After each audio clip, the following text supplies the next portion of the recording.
Baie welkom by vanaand se program Fokus. Ek is Pieter Kloete en my gaste vanaand telefonies is Jaco Kleinhans, hoof van internasionale skakeling by Solidariteit, en ons 'n bietjie later gaan Roland Henwood, politieke ontleder aan die Universiteit van Pretoria, by ons aansluit. Jaco, ek wil sommer by jou begin. Vandag is die nuus gedeel dat ons petrol en brandstofpryse opgaan. Petrol met R3.27 en diesel met R6.19. Hoe gaan dit ons hier in Suid-Afrika beïnvloed, en dan in dieselfde asem, hoe lyk dinge met die Iran-oorlog? Is daar al 'n vrede ooreenkoms? Hoe lyk dinge? Ja, Pieter, ons het natuurlik gehoop 'n maand of wat gelede dat die brandstofpryse teen begin Mei met 'n bietjie minder sou styg of dalk nie sou styg nie, dat daardie draaipunt in internasionale pryse al bereik sou word, en nou het ons ongelukkig die afgelope 2 weke of wat die teenoorgestelde gesien. Ons het ongelukkig gesien dat internasionale Brent oliepryse weer eens gestyg het, en dat dit met byna $10 'n vat duurder verhandel as 'n maand gelede. En dis dan die rede waarom die petrolprys met meer as R3 styg. Diesel styg natuurlik met meer as R6 per liter, en mense vra altyd hoekom is dit, wat is die rede? Daar's 'n paar redes daarvoor. Natuurlik diesel se verbruik is iets anders. Hy word veral meer in industriële verbruike aangewend, en daarom lyk die vraag na diesel anders in die wêreld. Maar die probleem ook is met die vervaardiging van diesel, is dat dit deur ander soort van prosesse gaan, ander raffinaderye nodig het. En ongelukkig moet Suid-Afrika se diesel omtrent alles in die buiteland deur raffinaderye gaan, suiweringsprosesse voor ons dit kan kry, en dan raak vraag en aanbod natuurlik 'n kwessie tans in die wêreld. So ja, internasionaal dieselpryse wat ongelukkig met baie meer as petrol gestyg het. Kyk, petrol is op 'n gemiddeld nou internasionaal so byna 40% duurder as voor die oorlog, maar ja, diesel is omtrent 60% op 'n gemiddeld internasionaal duurder as petrol. So, dis nie net die geval by ons nie, dis 'n internasionale probleem. Ek wil sê die probleem wat ons nog nie ernstig raak nie. Ons het 'n bietjie daarvan gesien, maar eintlik nog betreklik min is tekorte. Daar is heelwat lande in die wêreld wat tans ook tekorte in petrol en diesel ervaar, en dit skep natuurlik baie ander probleme. Dan is een van die voortvloeisels van die hoë pryse is natuurlik dat dit oor die algemeen lei tot hoër energiepryse. Jy het sommige lande in die wêreld wat baie diesel gebruik vir byvoorbeeld elektrisiteitsopwekking.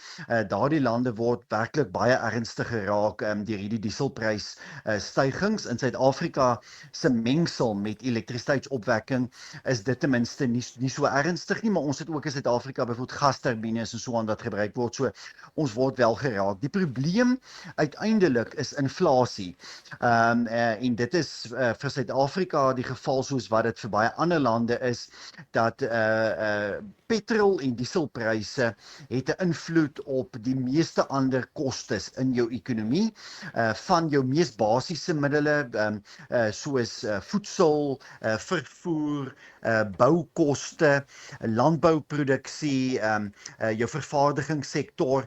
Daar's nie een van hierdie sektore wat vrygeskeld word van stygende brandstofpryse nie. So, die sleg is 'n korttermyn styging in brandstofpryse, 'n maand of wat van hoë pryse en pryse wat daarna weer begin daal, kan dikwels geabsorbeer word in die ekonomie. Dit veroorsaak 'n korttermyn inflasionêre druk.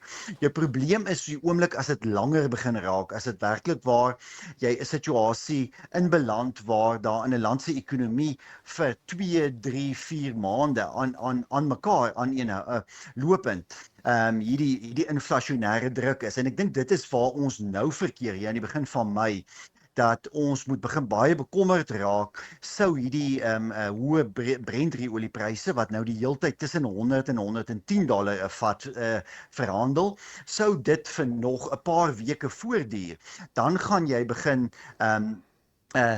ernstige skade aan die ekonomie sien. Daardeur sê ek nie, daar is nie reeds skade nie, en mense word nie reeds ernstig geraak nie. Baie mense word ernstig geraak. In die landboubedryf sien ons byvoorbeeld die geweldige stygings in insetkoste vir boere, die probleme met kunsmislewering. Ons sien in die vervoerbedryf die geweldige uitdagings vir vragmotorvervoer in Suid-Afrika wat diesel-intensief is. Sommige van ons vervaardigingsbedrywe, soos byvoorbeeld plastiekvervaardiging wat geweldig afhanklik is van oliepryse, word ook reeds baie ernstig geraak. So dit dis reeds daar, maar sou ons 'n vinnige afname kon sien in Brent oliepryse, dan kan daardie situasie omgekeer word, maar mens sou regtig gehoop het dit sou ergens tydens die tweede helfte van April gebeur het. En dat ons nou hier aan die begin van van Mei ten minste geen stygings in brandstofpryse sou sien nie, of dalk selfs 'n klein verlaging. Dit het nie gebeur nie. Die hoop was daar vir 'n vredesooreenkoms tussen Amerika en Iran, sê maar teen middel April. Dit is in baie markte ook verreken of ingereken. Baie analiste het presies daardie scenario mee gewerk hier tydens Maart. Dit het nie gebeur nie. En nou is ons hier aan die begin van Mei, en ons sien eintlik in die afgelope paar uur, Pieter, hier voordat ons nou vanaand op die program gesels, dat Brent oliepryse eintlik steeds styg, dat die olieprys nog in die afgelope paar uur skerp gestyg het, en dat die hoop wat daar nog oor die naweek was vir 'n vredesooreenkoms tans onder druk is. Daar was vanmiddag aanvalle deur Iran, missielaanvalle op die Verenigde Arabiese Emirate.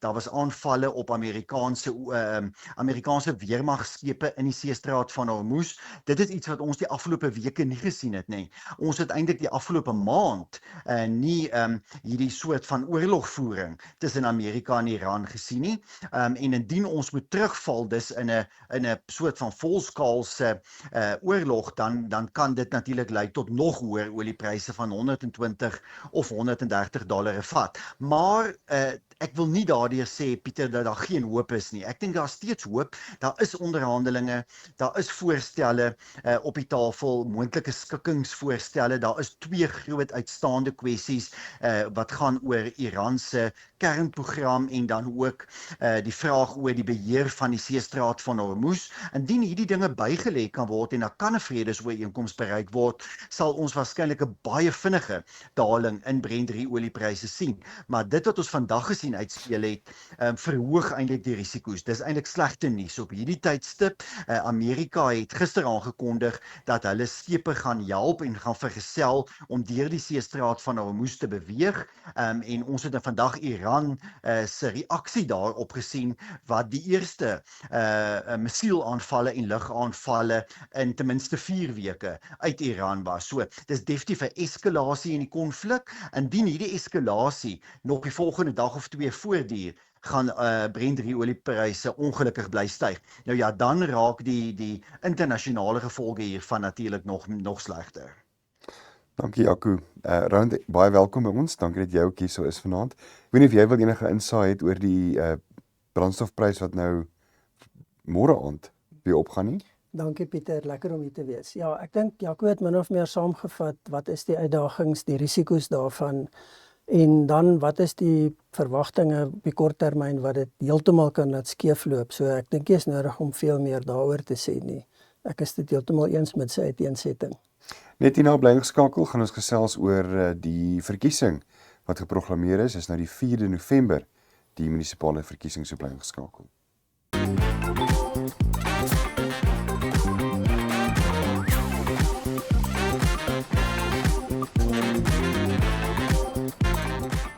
Ek het sopas 'n skriftelike waarskuwing ontvang vir my gedrag by die werk. Moet ek dit teken? Erken slegs ontvangs van die waarskuwing. Moenie skuld erken nie. Dien dan 'n skriftelike antwoord in met die bewyse wat jy gestoor het.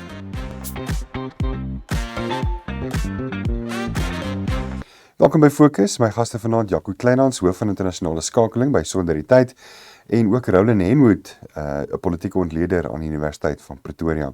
Roland, ons het nou 'n datum, die 4de November, is dit munisipale verkiesing in Suid-Afrika.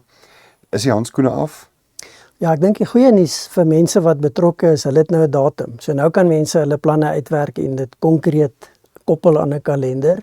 En dis nogal belangrik, daar's 'n groot klomp kiesers in Suid-Afrika wat nie by die politiek betrokke is nie, maar hulle gaan waarskynlik stem of jy gaan hulle kry om te gaan stem. En dit beteken jou verkiesingsveldtog moet fyn beplan word, want dit is die tipe mense wat belangstelling verloor. As dit te veel raak, as dit te ongemaklik raak, as dit te veel bekleierery word, dan onttrek hulle. Of hulle word net moeg daarvoor. So nou het jy 'n datum, nou kan partye beplan en hulle kan hulle strategieë in plek begin kry. Hulle weet waarheen hulle werk, want dit is belangrik om jou program so te dryf dat jy die toppunt van belangstelling, van betrokkenheid kan motiveer om die dag van die verkiesing daar te wees. En wanneer jy weet daar kom 'n verkiesing en ons sien soveel politieke gebeure wat reaksie tot gevolg het, wat partye dwing om op te tree, dan kan dit gebeur dat partye eintlik te veel blootstelling oor 'n te lang tyd kry en dit laat belangstelling van mense taan. So dis 'n belangrike beginsel en 'n belangrike besluit. Dan saam met dit sien ons die OVK het nou 'n ander rad ingegaan het. Hulle begin nou werk aan die detail van die verkiesing. Hulle begin nou uitreik na politieke partye toe. Hulle begin uitreik na gemeenskappe toe. Hulle het hierdie week KwaZulu-Natal besoek. En dis 'n baie belangrike besoek want dit beteken hulle kan hulle masjinerie in plek begin kry. Hulle is betrokke by kiesersopleiding, maar meer belangrik, hulle moet rolspelers aan kant kry om te hou by die gedragskodes wat met die verkiesing verband hou. Dit beteken skakeling, oplos van probleme, hantering van bekommernisse wat daar is en hulle eie meganismes in plek kry. Onthou, hulle het nie 'n permanente personeelkorps nie. So hulle moet nou begin werf, begin oplei, stelsels, tegnologie in plek kry, toets, seker maak dit werk. Hulle moet kiesersregistrasie finaliseer want dit moet sluit op 'n tyd. So daar's 'n groot klomp goed wat nou moet gebeur, maar wat nou kan gebeur want ons het nou 'n tydsraamwerk om in te werk. So in daai konteks belangrik dat ons nou al reeds 'n datum het dat dit nie later eers aangekondig word nie. Jaco, so 'n politieke veldtog is nie net 2 sent nie. Waar kry die politieke partye geld? Ek meen val die ANC wat letterlik feitelik bankrot is. Ja, Pieter, dis 'n goeie vraag. Ek dink een van die groot verrassings van verjaar se verkiesing gaan sekerlik wees presies daardie vraag waar die ANC geld gaan kry, want die ANC voer altyd baie duur verkiesingsveldtogte, veldtogte wat letterlik honderde miljoene rande kos. So die ANC spandeer nie min geld op 'n verkiesing nie.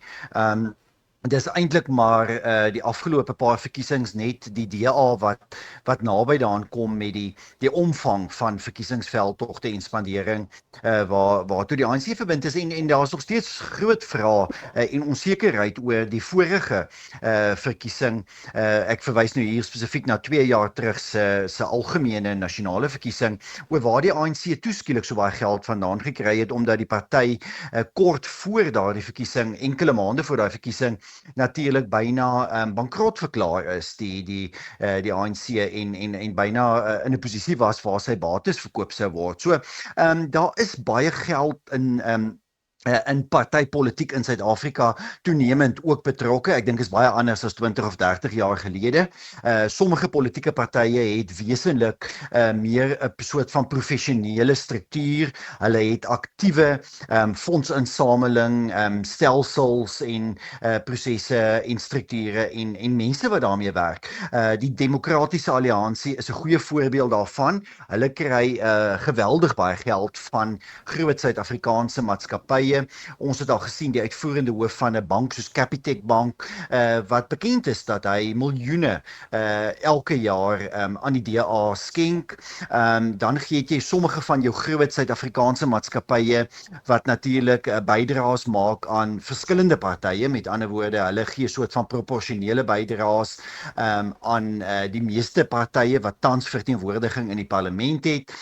Sommige maatskappye gee dieselfde bedrag aan verskillende politieke partye en dan is daar natuurlik die bydraes wat uit die belasting van die belastingbetaler afkom, die geld wat in elk geval volgens wetgewing aan partye toegeken word. En ek dink dit help veral jou kleiner politieke partye om ten minste 'n basis te hê waarmee hulle veldtogte kan voer. Dit is duur om in Suid-Afrika verkiesingsveldtogte te voer. Dis 'n groot land. Suid-Afrika se verkiesingsveldtog veldtogte word gevoer op toenemend maniere wat baie duur kos. Daar is radio-advertensies, televisie-advertensies, hierdie reuse plakkaatveldtogte reg deur die land, groot optredes waarmee daar natuurlik baie verblyf en reiskostes en dinge daarbey betrokke is. So om 'n professionele veldtog te voer is nie noodwendig so maklik nie. Nou die vraag is natuurlik, is plaaslike regeringsverkiesing, 'n munisipale verkiesing soos vanjaar anders as 'n nasionale verkiesing, en dit behoort eintlik te wees, en tot 'n mate is dit natuurlik. Mens sien byvoorbeeld dat sommige politieke partye, en ek dink die DA, die Demokratiese Alliansie is hier 'n voorbeeld, dat hulle heelwat vereis van hulle kandidaate om met ander woorde heeltemal gedesentraliseerd fondse te werf, geld in te samel vir hulle eie veldtogte, met ander woorde om gedeeltelik van hulle kostes te dek vir hulle eie plakkate, hulle eie pamflette, al die soort van dinge. So daar is 'n soort van gedesentraliseerde veldtog, maar ook 'n finansiering van daai veldtog, maar dan natuurlik ook met 'n baie sterk nasionale element. Ander partye doen dit glad nie. Vir sommige politieke partye is dit volledig gesentraliseer. Die EFF is daar 'n goeie voorbeeld. Die Economic Freedom Fighters het 'n totaal gesentraliseerde stelsel waarmee hulle werk. Maar kom ons wees eerlik, munisipale verkiesings in Suid-Afrika het 'n baie sterk nasionale karakter. Al het ons kandidate, individuele kandidate, duisende kandidate wat in wyke gaan staan, wie se gesigte soms op plakkate sal wees, is daar toenemend die afgelope paar verkiesingsseisoene natuurlik 'n sterk sentrale verkiesingsveldtog wat deur politieke partye gevoer word, deur die nasionale party op 'n nasionale struktuur, met ander woorde gevoer word. Dis nou nie die party, die nasionale party wat nie meer bestaan nie, ek bedoel die party gesentraliseerd vanuit strukture, en daar lê groot geld. Daar is groot geld by betrokke, maar daar is natuurlik ook die afgelope tyd 'n plig van politieke partye om hieroor te rapporteer. En ek dink daar is steeds 'n ernstige vraag oor die rapportering van donasies en skenkings, of dit behoorlik gemonitor word. Ja, ek dink daar het die media en natuurlik burgerlike organisasies 'n belangrike rol om te speel, om seker te maak dat politieke partye en natuurlik die OVK daarbey saam ook, maar dat hierdie politieke partye wel korrekte verslagdoening het oor hulle donasies en skenkings wat ontvang word. Volgens die ANC se webblad reken hulle het omtrent so 772 takke reg oor die land, maar ons weet dit is eintlik baie nie funksionele takke. So ek meen Roland, as hulle byvoorbeeld net 'n paar takke het wat regtig funksioneel is in die stede, wat gaan hulle doen op die platteland in KwaZulu-Natal en daai plekke? Ek vermoed mens moet op 'n streeksbasis daarna gaan kyk, en ook selfs onder 'n streeksvlak, op 'n plaaslike vlak. Jy het nog aktiewe leierskap wat op sekere plekke funksioneer, maar hulle funksioneer in klein enklawes. Ek dink as ons gaan kyk na KwaZulu-Natal, dan sit baie duidelik dat die ANC daar letterlik in duie gestort het. Daar's nog nie so ver aanduidings dat hulle dit kon regkry om die strukture te herbou en 'n alternatief te vorm nie. So die ANC in KwaZulu-Natal is geweldig uitgelewer. En ek dink daarom gaan 'n mens sien dat 'n party soos die ANC gaan waarskynlik probeer om 'n nasionale veldtog te voer. Want dan het hy nie die leemtes in sy infrastruktuur. Hy gaan nie so duidelik wys, gaan hom nie so onmiddellik belemmer soos wanneer dit net 'n plaaslike verkiesingsveldtog is nie. Terwyl die DA weer daarop gaan fokus, want dit is waar die ANC op sy swakste is. Die ANC se mislukking in plaaslike regering, sy induistort van sy interne infrastruktuur, die konstante swak publisiteit wat die party kry, nie net as gevolg van swak regering nie, maar die inherente korrupsie en die binnengevegte in die party. Dit maak die party baie blootgestel. En dit beteken ook dat hy baie meer hulpbronne nodig het as wat ons weet hy tot sy beskikking het. Nou ek stem saam met Jaco, die bronne van dit wat hy het, weet 'n mens nie. As ons gaan kyk na die skenkings wat partye kry, dan kry die DA by verre die meeste in Suid-Afrika. Maar dis 'n belangrike relatief nuwe ontwikkeling. Tot onlangs het die ANC grootliks skenkings uit die korporatiewe sektor gekry, want maatskappye wou nie blootgestel word as anti-ANC of anti die regering nie, en dit was 'n dominante party, so dit het maklik gewerk. Nou is dit nie so maklik nie. En die party kry swaar, hy kry nie die skenkings uit die binneland wat hy gewoond was nie. Sy inkomste van staatskas het geweldig gekrimp, want dis proporsioneel. Nou, hulle het gekarring aan die formules, maar dit help nie die ANC regtig nie. So daar sien jy hoe die party se strukture en sy interne probleme of sy sterkpunte tot 'n groot mate sy fokus en sy veldtog gaan begin bepaal. En dit gaan in ander partye ook so wees. Ek kan my indink dat 'n party soos Action Suid-Afrika eerder 'n plaaslike veldtog wil voer in Tshwane, in Johannesburg, in Soweto, eerder as wat hulle 'n nasionale veldtog wil voer, want hulle het nie die vermoë, die diepte om dit te gaan doen nie. En ons sien dit ook in terme van hulle baie lae vlakke van deelname aan tussenverkiesings. Want dis ook duur, dis ook tyds- en mensintensief. So jou party se vermoë tot 'n baie groot mate, of sy gebrek aan vermoë, gaan bepaal hoe hy gaan optree. Daar's natuurlik ander faktore ook, wie is jou teikenmark, hoe maklik bereik jy jou teikenmark, en dit gaan elke party is daar in 'n sekere sin uniek. 'n Party wat 'n spesifieke groep identiteit of teikenmark het, kan op een manier werk en meeste mense bereik. 'n Party soos die ANC kan dit nie meer doen, hy het nie die vermoë nie. En dan natuurlik goed wat jou koste opjaag is, hoe meer divers jou teikenmark is soos IDEA, hoe meer moet jy gaan kyk na taalverskille, streeksverskille. Dit alles kom teen 'n premie. En daar's Jaco reg, verkiesings en plaaslike verkiesings is duur in Suid-Afrika as jy werklik kompeterend op daai vlak wil gaan optree, veral vir 'n party soos die DA, soos die ANC, jou groter partye. Jaco, doen die DA hulle veldtogte baie beter as byvoorbeeld ander partye? Ek was verlede week by 'n funksie gewees waar die minister van Justisie en Konstitusionele Sake was. En dit gaan eintlik maar oor die konstitusie wat nou amper al, wat ook 30 jaar vier. Maar dit is asof hulle nog steeds vashak aan die klaaglied van apartheid. Is kiesers volgens jou mening oor apartheid? Is dit nou vir hulle eerder of die elektrisiteit aan is en of daar water by die huis is? Absoluut. Nee Pieter, sonder twyfel, dis die rede hoekom die ANC se steun geval het tot 40% 2 jaar gelede in die nasionale verkiesing. Daar is net 'n hele generasie jonger, nuwe Suid-Afrikaners wat aan wie die hele idee van die einde van apartheid en bevryding net nie meer verkoop kan word nie. Dis mense wat nie bevry voel nie. Hulle voel nie bevry nie omdat hulle werkloos is of geweldig swaar kry, of hulle in gemeenskappe woon met geweldige hoë misdaad, met riool wat in die strate afloop, geweldige swak infrastruktuur, sukkel om toegang te kry tot goeie onderwys. Ek kan aanhou en aanhou. Ons almal ken die probleme van Suid-Afrika en daar's baie Suid-Afrikaners, en nou verwys ek eintlik maar hier na swart Suid-Afrikaners, wat nie meer 'n soort van herinnering het, wat in elk geval daarna gebore is ook, maar wat nie 'n soort van herinnering het van die 1980s, die politiek van die vroeë 90s en alles wat daarmee saamgekom het nie. So, dit is die ANC se uitdaging. Die ANC kon vir 'n tyd lank die apartheidsnostalgie lewendig hou, die euforie van 1994, die veranderinge, hulle self toeëien, en dit aanbied as die hoofrede hoekom mense vir hulle moes stem.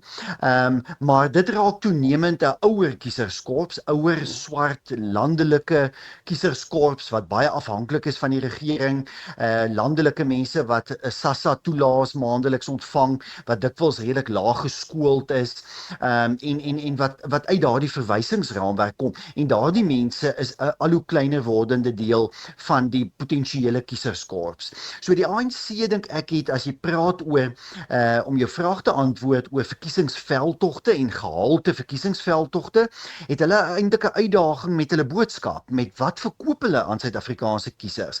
Wat is die verhaal wat hulle verkoop? Want in 'n munisipale verkiesing, 'n plaaslike regeringsverkiesing, is jou rekord op plaaslike regeringsvlak eintlik jou belangrikste wapen. Dis jou belangrikste wapen in die verkiesingsstryd, om kiesers te probeer oortuig om vir jou kandidaate te stem. En die ANC ANC het hier natuurlik 'n reuse uitdaging. Die ANC het 'n verskriklike swak rekord in besonder op plaaslike regeringsvlak. As ons nou die verskillende vlakke van regering moet gaan beoordeel in Suid-Afrika, kan ons maklik sê daar is swak regering op nasionale vlak, provinsiale vlak en plaaslike vlak.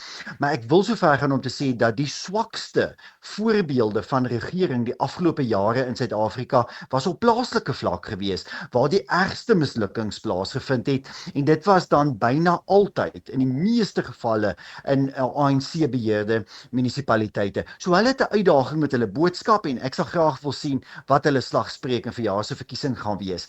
In daardie opsig is die DA waarskynlik die sterkste party in Suid-Afrika met 'n professionele verkiesingsveldtog. Die DA het altyd 'n goed beplande veldtogte. Hulle beplan eintlik al die afgelope 2-3 jaar aan hierdie veldtog van verjaar. Hulle slagspreuke is uitgewerk, hulle plakate is ontwerp. Hulle het lank voor ander partye al kandidaate gehad, deur prosesse gegaan om kandidaate aan te wys.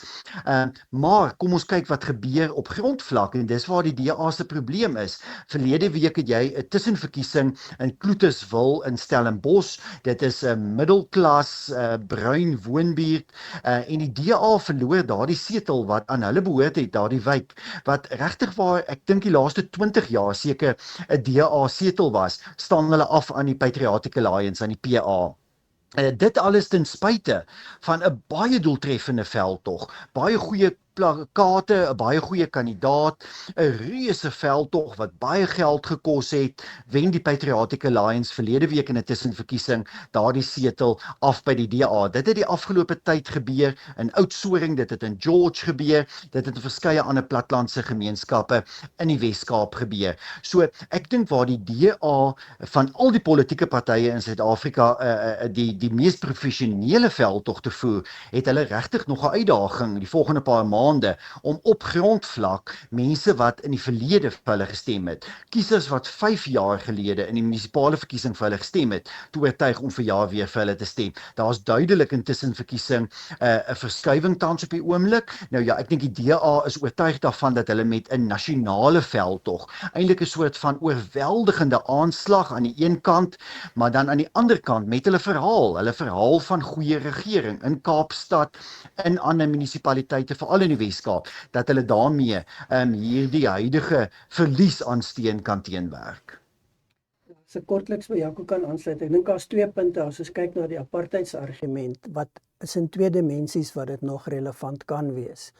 In die ANC-konteks, die kwessie van vrees, dit word as 'n vorm van identiteitspolitiek gebruik, van die DA gaan apartheid terugbring, en dit vind in sekere kringe nog redelik goeie inslag. En dan die tweede dimensie, en ek dink dit hou verband met die uitdagings wat Jaco nou na verwys, byvoorbeeld in Kloetiswil, is 'n politiek van frustrasie, van ontevredenheid, omdat dinge nie verander nie.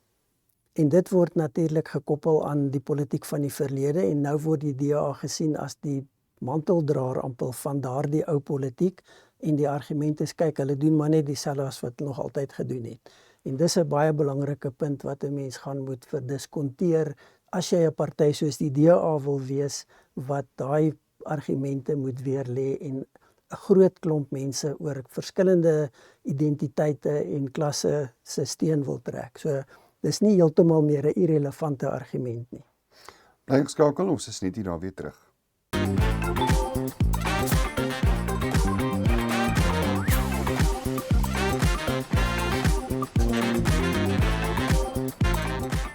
Ek het sopas 'n skriftelike waarskuwing ontvang vir my gedrag by die werk.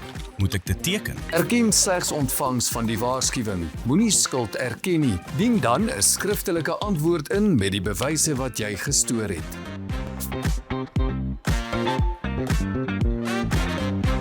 Welkom terug by Fokus. Jaco, ek wil 'n bietjie by jou hoor oor jou gevoel oor koning Charles se besoek aan Trump die afgelope week, en dan ook sommer in dieselfde asem die 3de sluipmoordaanval op Donald Trump. Ja, ek dink die koninklike besoek aan Washington was 'n reuse sukses geweest. Dit kom op 'n baie moeilike tyd, 'n baie gespanne tyd in die verhouding tussen Amerika en Brittanje. Eintlik wil ek nie noodwendig sê tussen die twee lande nie, maar eerder tussen die twee leiers, tussen Donald Trump aan die een kant en Keir Starmer, die Britse premier, aan die ander kant. En ek dink Donald Trump beskou Keir Starmer as 'n soort swakkeling, as iemand wat nie baie geslaagd is nie, iemand met wie hy nie 'n goeie rapport het nie, en dit het tot spanning gelei. En die koning, wat natuurlik altyd baie versigtig is, veral om homself te bevind op 'n politieke terrein, het, dink ek, hierdie besoek meesterlik hanteer. En 'n mens kan natuurlik jou eie opinies oor die koning hê. Ek was in die verlede dikwels meer negatief of skepties oor koning Charles gewees as wat ek noodwendig positief oor hom was, maar in hierdie geval dink ek het hy die ontmoetings met president Trump, die ontmoetings in die Withuis, sy toespraak voor 'n gesamentlike sitting van die Amerikaanse Kongres, wat die eerste keer sedert 1991 is, toe koningin Elizabeth dit gedoen het hy dit alles uitstekend hanteer, meesterlik. Hy het die regte boodskap oorgedra, hy het 'n sterk historiese lyn getrek in die verhouding tussen Amerika en Brittanje, vanaf Amerika se revolusionêre oorlog teen die Britte. En hy het natuurlik erken die belangrike rol wat Amerika vandag in die wêreld speel. Koning Charles het met sy toespraak by die Kongres onder andere die sin geuiter waar hy gesê het, wanneer Amerika praat, is dit baie belangrik en ons luister. En dan het hy voortgegaan om 'n pleidooi te lewer aan die Amerikaanse regering om sekere dinge te doen, en hy het byvoorbeeld gesê dat Amerika deel van NAVO moet bly, 'n leidinggewende rol binne NAVO moet speel, dat Amerika moet toon aangee binne die westerse beskawing selfs, met demokrasie, die beskerming van demokratiese instellings en 'n hele aantal ander kwessies. So my gevoel was, as ek gekyk het na die tyd, die reaksie in die Britse media, jy kyk na president Donald Trump se eie reaksie, wat baie positief was. Hy sê dat hy selfs meer van die koning hou as ooit van tevore, dat hulle goeie gesprekke gevoer het, dat hulle ernstig kon praat oor die oorlog in Iran, die oorlog in Oekraïne, oor NAVO, oor al die belangrike sake.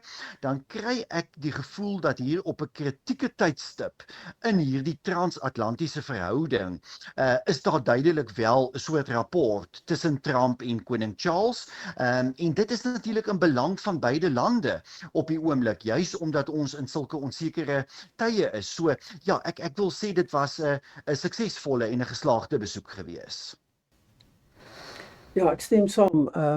Goeie besoek, en ek dink wat ons hier gesien het is 'n baie goeie voorbeeld van hoë vlak diplomatie wat baie mooi beplan, uitgewerk en uitgevoer is.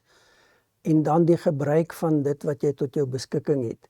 Baie duidelik het Keir Starmer nie die invloed en die toegang. Donald Trump luister gewoon nie vir hom nie, maar hy kan nie die koning ignoreer nie. Nou die rede is die koning, die geskiedenis, die gravitas van die persoon in die konteks van die Britse koningshuis, die historiese waarde daarvan. Maar dan wil ek saamstem met Jaco, die manier hoe koning Charles opgetree het, sy toesprake wat hy gehou het, was unikol geweest. En as 'n mens kyk hoeveel keer het hy in die Kongres voor die toespraak, het mense opgestaan en hande geklap. Selfs die visiepresident en die speaker het opgestaan en hande geklap.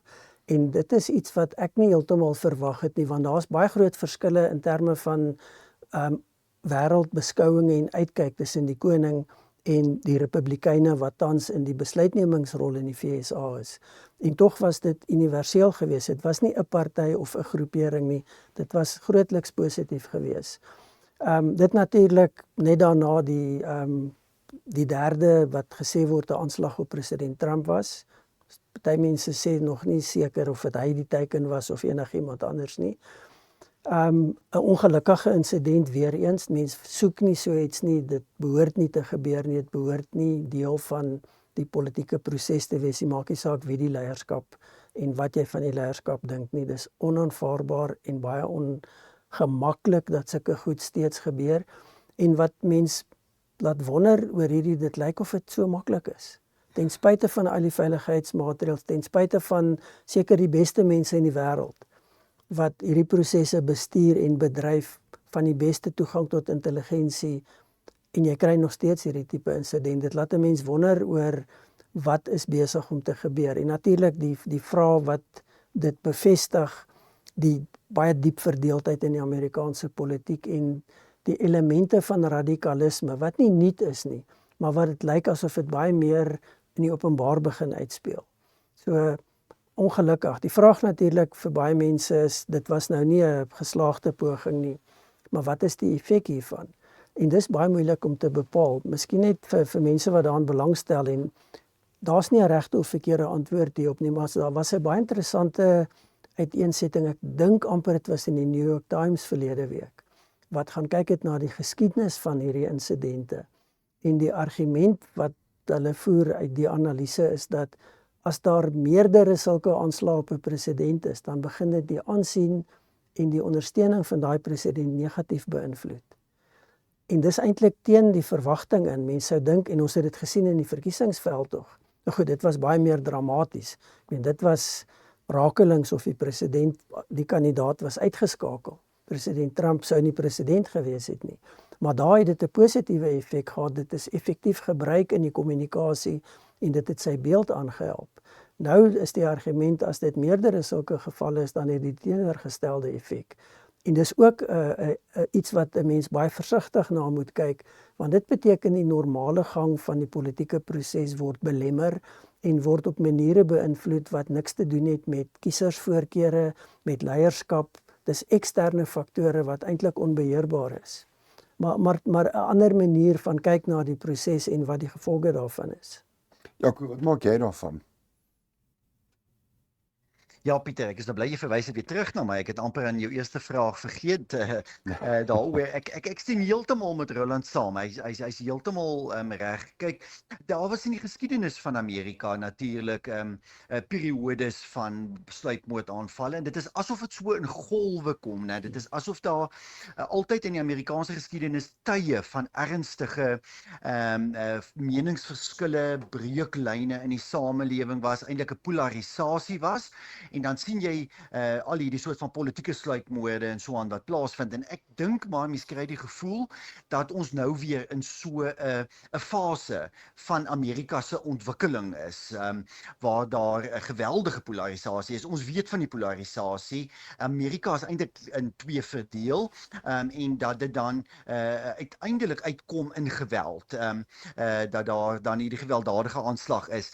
Daar's duidelik wel 'n toename in linkse geweld wat vanuit die linkerkant van Amerika kom. In die verlede was daar tye van regse geweld gewees, soort van regse ekstremisme. Die huidige toename in geweld, politieke geweld in Amerika, word veral gedryf vanuit die linkerkant. Linkse geweld, die sluipmoord op Charlie Kirk, die sluipmoordpogings op Donald Trump, en daar is duidelik 'n toename in 'n soort van harde politieke retoriek vanuit die linkerkant van Amerika, en ek dink dis waaroor baie van die kritiek dan die afgelope tyd ook spesifiek gaan as dit hierby kom. Die een punt wat ek tog graag wil maak is dat wat vir my ook opvallend is hoe dit moontlik is dat hierdie dinge kan gebeur. Kyk, daar is uitstekende veiligheid. Die mense in die veiligheid rondom die president is bekwaam.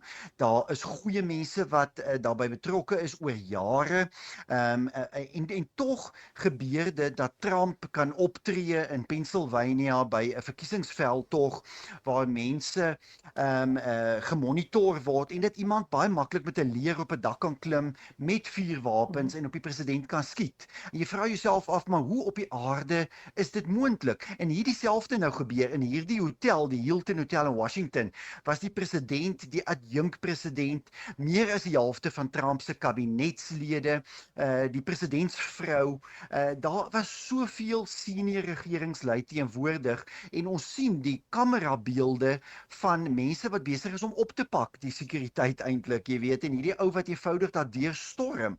Baie maklik, ek of jy sou dit ook kon gedoen het. En jy vra jouself af, hoe is dit moontlik? Hoe kon hulle dit so swak beplan het dat iemand amper binne in daardie banketsaal kon instorm en die president kon skiet? So ja, jy weet, daar's duidelik 'n probleem. Daardie probleem het ons gedink is opgelos na die vorige insidente, maar dit lyk my daardie probleem is steeds nie opgelos nie. Jaco, baie dankie, Roland. Ek wens eintlik ons 'n bietjie tyd gehad want ek wil eintlik beide van julle se opinie hoor. Ekskuus tog. Oor Putin wat ook nou sy sekuriteit opgeskerp het en oor wat gaan in sy siege aan op hierdie stadium, maar ons kan dit hou vir 'n ander dag. Jaco, baie dankie, hoof van internasionale skakeling by Solidariteit en natuurlik Roland Henwood, politieke ontleder aan die Universiteit van Pretoria. Dankie. Dankie Pieter.